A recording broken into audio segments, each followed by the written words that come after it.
There I was, watching this perfectly put together woman in designer clothes literally block my 78-year-old mother's wheelchair with her oversized Louis Vuitton carry-on. Mom's oxygen tank was beeping, passengers were staring, and this lady had the nerve to look at me like I was the problem. "Excuse me," she said in that tone, you know the one, but wheelchairs need to wait until everyone else boards. It's airline policy. I felt my blood pressure spike. Here's the thing about being 58 years old: you've heard enough nonsense in your lifetime to know when someone's making stuff up on the spot. But what happened next? Well, let's just say karma works in mysterious ways, and sometimes it wears a gate agent's uniform. And that's when I realized she wasn't even supposed to be on our flight. Let me back up and tell you how this whole mess started. 3 weeks earlier, I got the call every adult child dreads. Mom had taken a fall in her Phoenix apartment, and her doctor wanted to run some tests on her heart. Nothing immediately life-threatening, but at 78, with diabetes and COPD, we weren't taking any chances. I'd been planning to fly out from Chicago to spend Thanksgiving with her anyway, but now it became urgent. My sister Linda lives in Seattle and couldn't get time off work, so it fell to me, the oldest, the one Mom still calls her responsible boy, even though I've been collecting Social Security for 3 years now. The flight from O'Hare to Phoenix Sky Harbor was booked solid. You know how it is these days, airlines pack you in like sardines and charge you extra for the privilege. But I managed to snag 2 seats in row 12, right by the window. Mom loves looking out at the clouds, says it reminds her of when Dad used to take her flying in his little Cessna back in the 70s. The wheelchair assistance was arranged weeks in advance. After Mom's fall, walking more than 20 feet became a real challenge, especially with that portable oxygen concentrator she now had to lug around. The thing weighs 15 pounds and sounds like a coffee percolator having an asthma attack. I arrived at the gate 45 minutes early, old habits from my corporate days, I guess. Mom was already there, parked in her wheelchair with Jose, one of those airport angels who helps mobility passengers. Jose had been working at Sky Harbor for 12 years, he told me, and had seen it all. "Your mom is a sweetheart," he said with a genuine smile. "We've been talking about her garden back in Chicago. She grows tomatoes." Mom beamed. Even at 78, dealing with oxygen tubes and medication schedules, she still lit up when someone showed genuine interest in her stories. That's the thing about getting older: people start looking through you like you're invisible. But not Jose. The gate area was filling up fast. Flight 447 to Chicago was one of those Sunday evening specials, packed with business travelers heading home and families wrapping up their Phoenix vacations. I settled into a chair next to Mom's wheelchair and pulled out my book, a John Grisham novel I'd been trying to finish for 3 months. That's when I first noticed her. She swept into the gate area like she owned the place. Late 40s, maybe early 50s, with that expensive blonde hair that screams I spend more on highlights than most people spend on groceries. Designer everything: purse, shoes, sunglasses perched on top of her head even though we were indoors. The kind of woman who probably hasn't pumped her own gas in a decade. She made a beeline for the gate agent's counter, and I could hear her voice from 20 feet away. Sharp, demanding, the kind of tone that makes service workers everywhere collectively hold their breath. "I need to speak to a supervisor about my seat assignment," she was saying. "I specifically requested an aisle seat in first class, and this is completely unacceptable." The gate agent, a patient-looking woman named Sarah according to her name tag, was nodding and typing furiously. "Ma'am, I show you're confirmed in seat 3B, which is indeed an aisle seat in first class. But it's not the right aisle seat. I need to be on the left side of the plane. I have a medical condition." I caught Mom's eye and we shared one of those looks. You know, the kind that says, "Here we go again." After nearly 6 decades on this planet, I've learned that the phrase "I have a medical condition" in situations like this usually translates to "I want special treatment and I'm willing to lie to get it." 20 minutes before boarding, they announced pre-boarding for passengers with disabilities and those needing extra assistance. This was Mom's cue. Jose began wheeling her toward the gate, with me walking alongside, carry-on bags in tow. That's when designer Karen stepped directly into our path. "Excuse me," she said, not moving an inch. "The line starts back there. Wheelchairs don't get to cut." Jose, bless his heart, kept his voice professional. "Ma'am, this is pre-boarding for passengers requiring assistance. It's standard airline procedure. She looked at him like he'd suggested she eat bugs for dinner. I don't care what you call it. I've been standing in this line for 10 minutes. Here's the thing, there was no line. Pre-boarding means you go first, before they even call for first-class passengers. This woman was either genuinely confused about how airports work, or she was pulling some kind of power play. Given the Louis Vuitton luggage and the entitled attitude, I was betting on option 2. Ma'am, I said, stepping closer, my mother needs to board early because of her oxygen equipment. The airline requires it. She looked at Mom, taking in the wheelchair, the oxygen concentrator, the obvious frailty of a 78-year-old woman who just spent 3 days in a hospital. And then she looked back at me with pure disdain. Everyone has problems, she said. I have fibromyalgia and anxiety. But I don't expect special treatment. The fibromyalgia card, I should have seen it coming. It's become the go-to excuse for people who want to claim disability without any visible symptoms. Don't get me wrong, fibromyalgia is a real condition that causes real suffering for millions of people. But it's also become the favorite invisible disability claim for Karens everywhere. Mom, God bless her, tried to defuse the situation. It's okay, honey, she said to the woman. We can wait. But Jose wasn't having it. No, Mrs. Patterson, you board when you're supposed to board. That's the policy. He looked at designer Karen with the practiced patience of someone who'd dealt with difficult passengers before. Ma'am, if you have concerns about the boarding process, I'd be happy to have you speak with my supervisor. That's when she made her first big mistake. Don't threaten me, she snapped. I know people at this airline.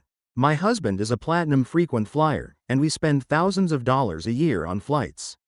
You people work for US. You people. Those 2 words hung in the air like a toxic cloud. Jose's expression didn't change, but I saw something shift behind his eyes. He'd probably heard that phrase more times than he could count, and it never got easier. The gate area had gone quiet. Not completely silent, but that kind of tense quiet where everyone's pretending not to listen while hanging on every word. A businessman in a rumpled suit was openly staring. A family with 3 kids had stopped their conversation entirely. Even the woman at the Hudson News counter was craning her neck to see what was happening. I understand you're frustrated, Jose said, his voice still professional but with an edge I hadn't heard before. But this passenger has pre-arranged wheelchair assistance, and she boards now. Designer Karen crossed her arms. Fine, but I'm reporting this whole interaction to customer service. I have your name, and I'm taking pictures. She pulled out her phone and started recording. Because of course she did. These days, everyone thinks a cell phone camera is some kind of magic wand that will solve all their problems and validate their bad behavior. That's when Mom surprised all of us. Young lady, she said in that voice that had once made me and my siblings straighten up and pay attention, put that phone away. This man is doing his job, and he's doing it well. You should be ashamed of yourself. The gate area went dead silent.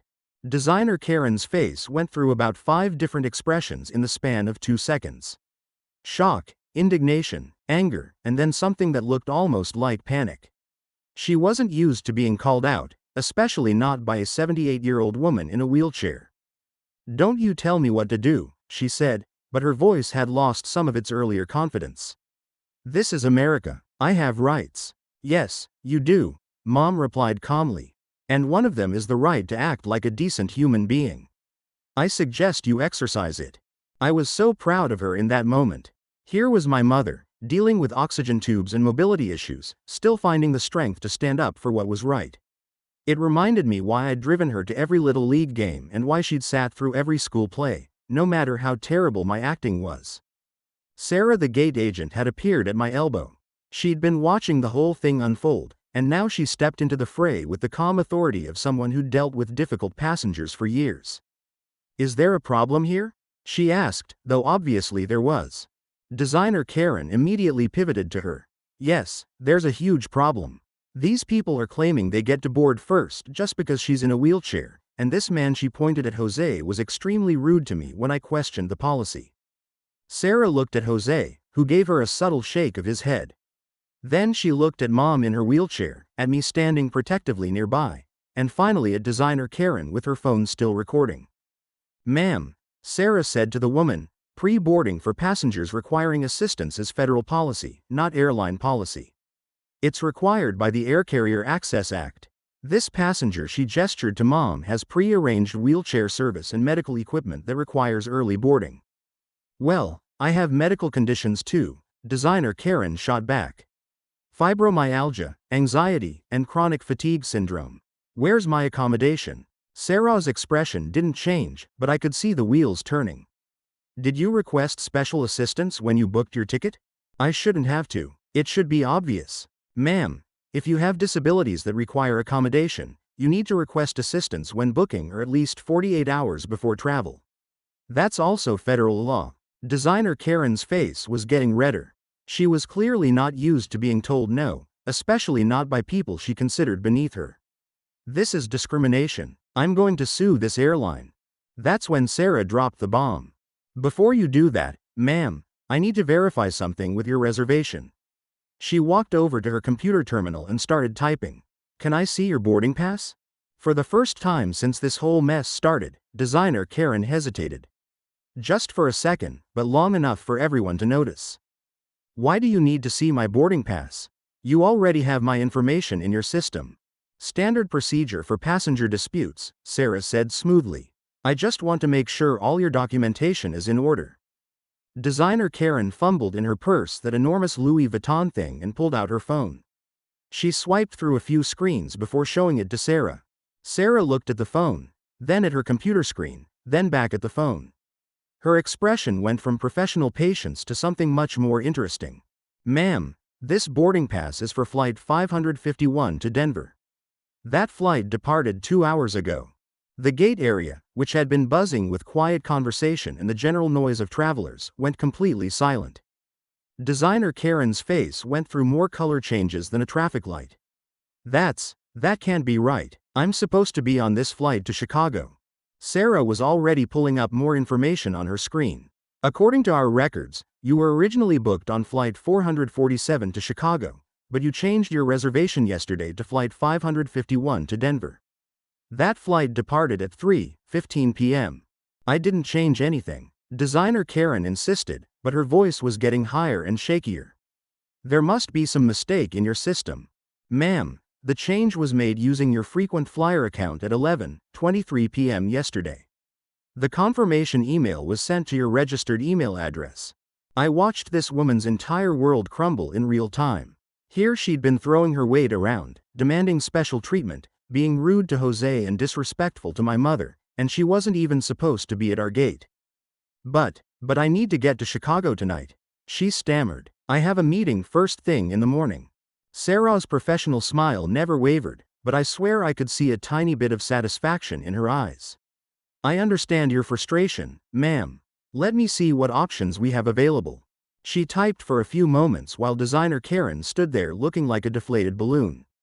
The entire gate area was watching now, not even pretending to mind their own business. This was better than cable TV. I have good news and bad news, Sarah said finally. The good news is that we have one seat available on flight 629 to Chicago, which departs at 11:45 p.m. That's nearly 4 hours from now. The bad news, Sarah continued as if she hadn't been interrupted, is that it's a middle seat in row 38, and there's a $450 change fee plus the fare difference, which comes to about $680 total. Designer Karen's mouth fell open. $680? For a middle seat? That's highway robbery. Ma'am, you missed your original flight, which means your ticket is forfeit. This is actually a discounted rate because I'm classifying it as an airline error, even though the change was made from your account. I want to speak to your manager. I am the manager, Sarah said with a smile that could have lit up the entire concourse. I'm the senior gate agent for this terminal. While this delicious scene was unfolding, Jose had been quietly wheeling Mom toward the boarding gate. The drama was entertaining, but Mom still needed to get on the plane, and her oxygen concentrator was making those little beeping sounds that meant the battery needed to be plugged in soon. Excuse me, I said to Sarah, my mother still needs to board. Of course. I apologize for the delay. She turned to Jose. Please proceed with pre-boarding. As we moved toward the gate, designer Karen made one last desperate play. Wait, she called out. I'll pay for the new ticket, but I want her seat. She pointed at Mom. Row 12, window seat. I saw it on her boarding pass. The audacity was breathtaking. Even after being exposed as someone who didn't belong at our gate, who'd missed her own flight, who'd been rude to everyone in sight, she was still demanding special treatment.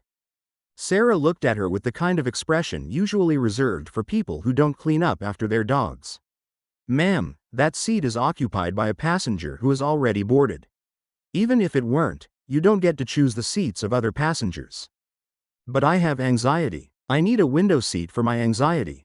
"Then you should have booked a window seat on the flight you were actually supposed to take." I helped Jose get Mom positioned for boarding.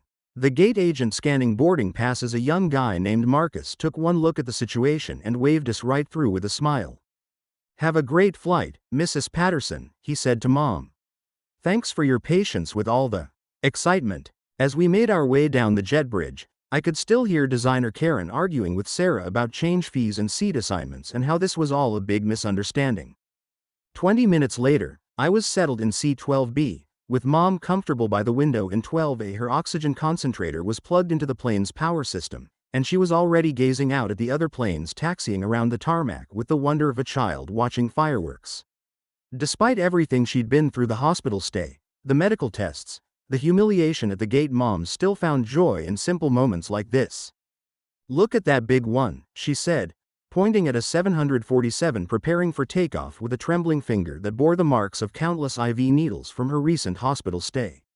"Reminds me of your father's flying stories. He always said the big planes looked like graceful whales swimming through the sky."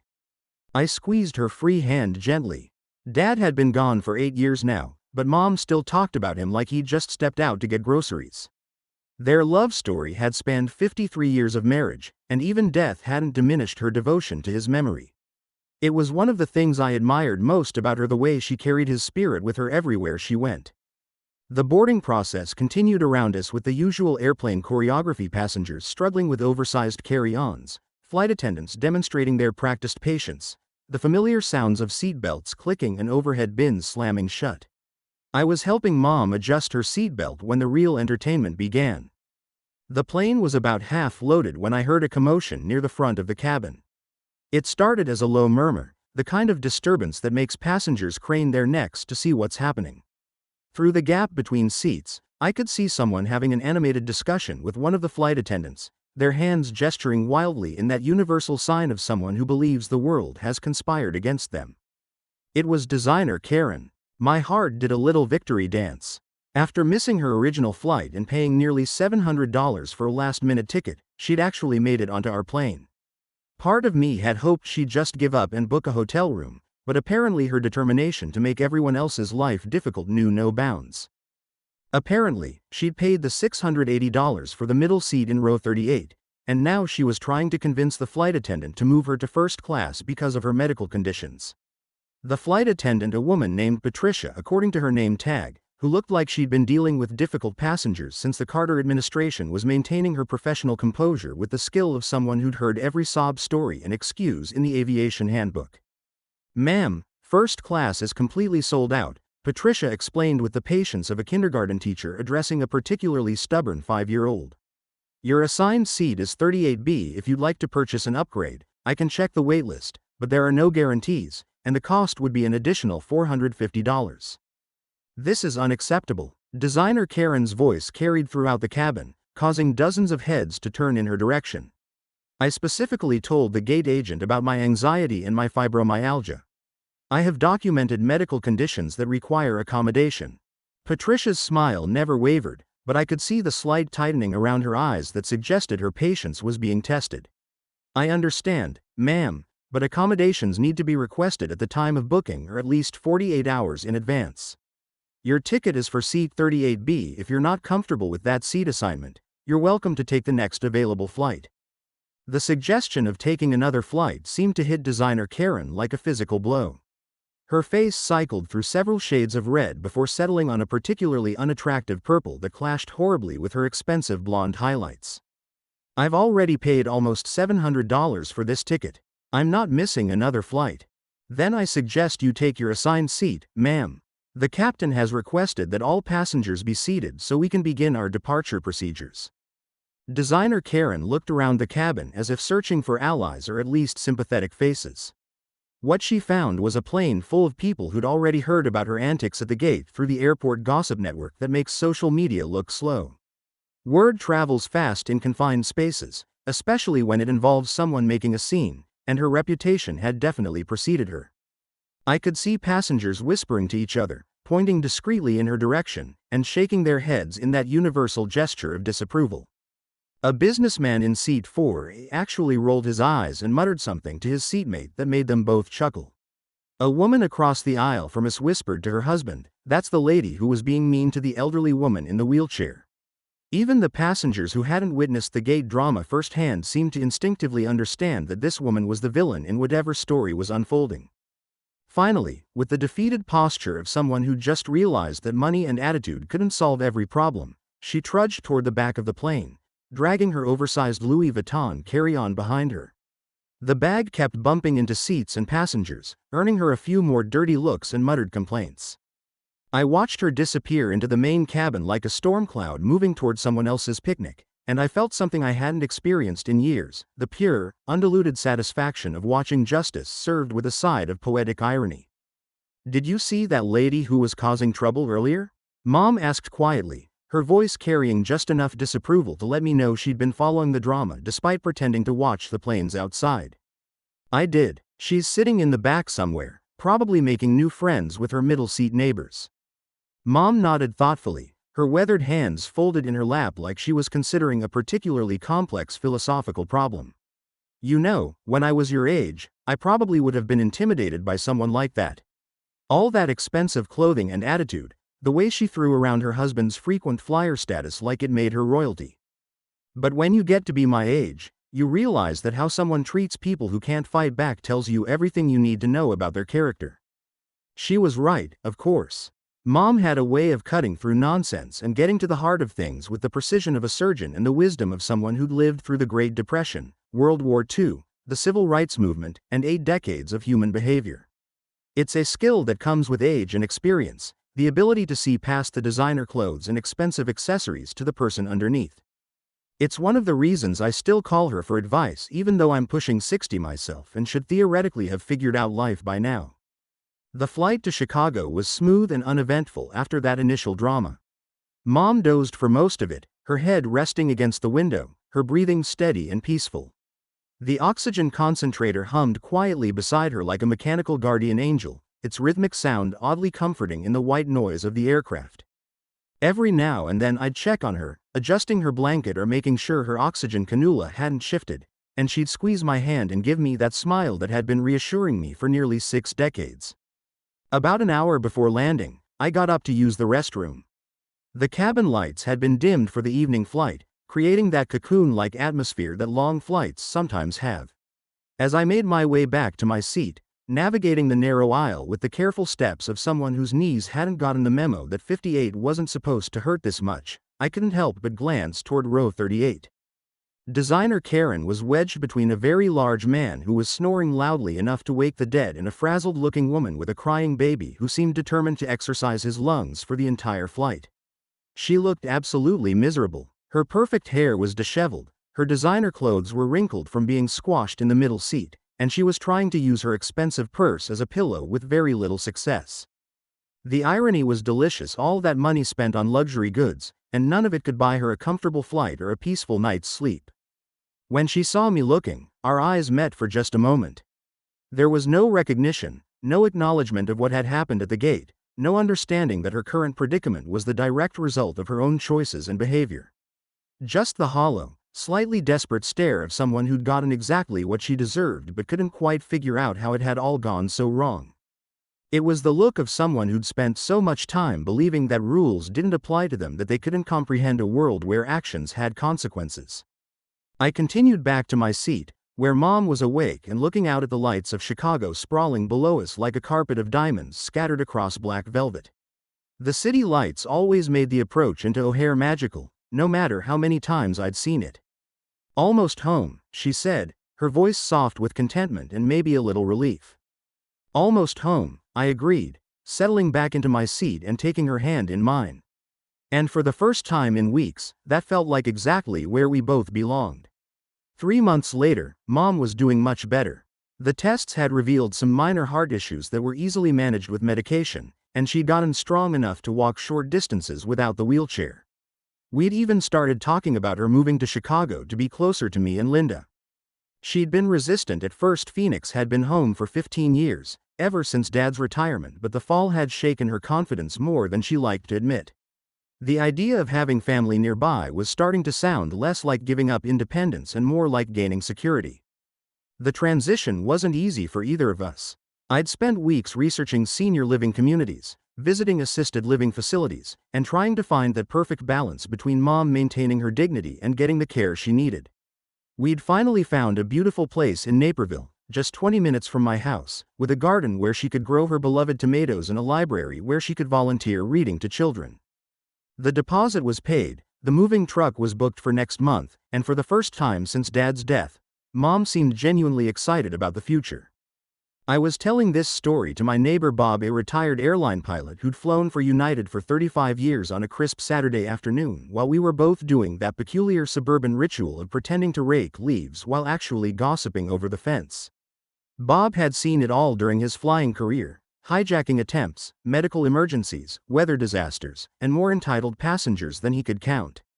His stories from the cockpit could fill a book, and probably should. When I got to the part about Sarah the gate agent exposing designer Karen's fake ticket, Bob interrupted me with a laugh that came from somewhere deep in his belly. "You know what the best part of your story is?" he said, leaning on his rake with the satisfied expression of someone who'd just heard a particularly good joke. "What's that?" "That gate agent, Sarah. She knew exactly what she was doing from the moment she asked to see that woman's boarding pass. We see people like that all the time, passengers who miss flights or show up at wrong gates and then try to bully their way onto planes they don't belong on. Sarah probably spotted her as a fake passenger within the first 5 minutes." Bob's weathered hands gestured as he talked, painting pictures in the air the way pilots do when they're explaining flight patterns or weather systems. "You see, there are tells," he continued. "Little signs that experienced airline staff learn to recognize. The way someone stands when they're not sure they belong somewhere. The hesitation before showing a boarding pass. The overcompensation with aggressive behavior when they're actually uncertain about their ground." "You think she knew all along?" "Oh, absolutely. But she let the woman dig her own hole before she buried her in it. That takes skill and experience. Sarah's probably been dealing with entitled passengers for years, and she knew exactly how to handle this one. The best gate agents are like poker players, they never show their cards until they're ready to win the hand." It made sense when Bob explained it that way. Sarah had been too calm, too prepared with the right information at the right moment. She'd let designer Karen reveal her true character: the rudeness, the entitlement, the complete disregard for basic human decency before exposing the truth about the wrong flight. It was strategic, almost surgical in its precision. "The thing is," Bob continued, settling into storyteller mode the way retired people do when they've got a captive audience and unlimited time, "people like that woman think they can intimidate service workers because they assume we don't know our jobs or don't have any power. They see a uniform and think servant, not realizing that airline employees, especially the experienced ones, they've seen every scam, every sob story, every entitled tantrum in the book. And they have more power than most passengers realize." He told me about times he'd had to make emergency landings because of unruly passengers, about gate agents who could make or break someone's travel plans with a few keystrokes, about flight attendants who'd dealt with everything from heart attacks to fistfights at 35,000 feet. "The aviation industry runs on professionalism and protocol," he said. "People who think they can bully their way through the system usually find out pretty quickly that they've picked the wrong battle." Bob's insights made me appreciate what had happened that day even more. It wasn't just random chance that designer Karen got her comeuppance, it was the result of experienced professionals who knew how to handle difficult situations with grace and effectiveness. Looking back on it now, I think about that day often. Not just because of the drama or the satisfaction of seeing a bully get their comeuppance, but because of the deeper lessons it taught me about resilience, dignity, and the power of quiet strength. The airport incident had become a touchstone for me, a reminder that even in our increasingly chaotic world, there are still people who do the right thing simply because it's right.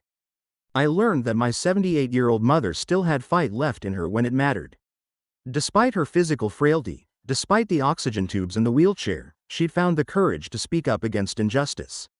It reminded me of the woman who'd raised 4 children during the civil rights era, who'd worked 2 jobs to help dad pay for our college educations, who'd volunteered at the food bank every Thursday for 20 years. Age might have slowed her body, but it hadn't touched her spirit.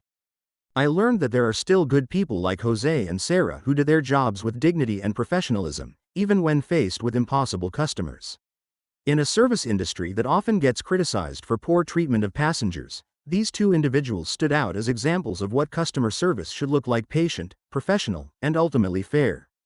And I learned that sometimes, just sometimes, the universe has a way of serving justice with a side of poetic irony. Designer Karen's downfall wasn't the result of some cosmic intervention, but rather the natural consequences of her own choices and behavior. She'd created her own misery through a combination of poor planning, entitled attitude, and basic rudeness. But mostly, I learned that kindness and respect, the simple act of treating people like human beings, never goes out of style. It costs nothing to be decent to the person checking your boarding pass or pushing your mother's wheelchair. It requires no special skill to say please and thank you, to wait your turn, to show basic consideration for others. And in a world that sometimes seems to reward the loudest, most demanding voices, there's something powerful about quiet dignity and doing the right thing. Mom always said that how you treat people when you don't have to be nice to them reveals who you really are. It's a lesson she'd learned from her own mother during the Depression, when kindness was often the only currency people had left to share. Designer Karen revealed exactly who she was that day at Gate B17, not through her expensive clothes or her frequent flyer status, but through her treatment of a wheelchair-bound elderly woman and the airport employees trying to help her. And thanks to the professionalism of Sarah and Jose, she got exactly what she deserved. As Bob and I finished our yard work that afternoon, he shared one final thought that stuck with me: flying used to be glamorous. People dressed up, airlines served real meals, passengers treated each other with courtesy. We can't go back to those days, but we can still choose to act with class and dignity. Your mom understood that. That's why she's the hero of your story, not the villain. Sometimes karma doesn't just knock, sometimes it books you a middle seat between a snorer and a crying baby on a 4-hour flight you never should have been on in the first place. And you know what? That's just fine by me.